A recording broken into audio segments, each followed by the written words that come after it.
In this video, I'm going to teach you how to find QR code on your Nest thermostat. It's a very easy process, so make sure to follow along.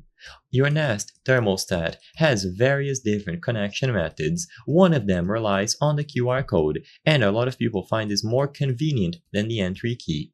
So, to find the QR code, you can either find it during setup or after you are done with the setup process. So, this is the screen that you are looking for. If you are still doing the setup process, just keep going through all of the steps and eventually you will reach this option. Use a recent version of the Nest app to get started, so you can choose between entry key or QR code. In this case, you simply have to choose QR code and proceed with the setup process.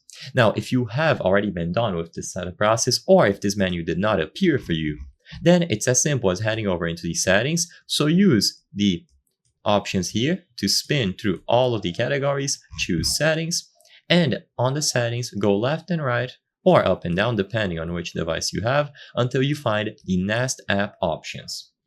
When you click or you access Nest app, you will once again choose between entry key or QR code, which is what we're looking for. So highlight QR code, choose it, and it is going to be displayed on the screen. And as you saw before, you have to use the Nest application to get this done. Inside of the Nest app, once you create an account and sign in, you can scan this QR code using your camera. So it is simple to do, and the Nest thermostat will be linked to the Nest application. The QR code is always going to be available even after you are done with the setup process, so it's as simple as going into the settings and choosing the Nest application settings. Select between entry key or QR code. So, before I end this video, if this video helped you, consider subscribing. As you can see, according to our channel metrics, 83% of you are not subscribed.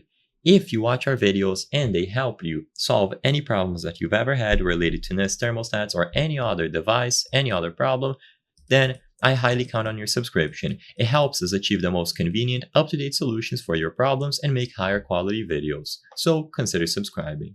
Thank you for watching, and I'll see you on the next one.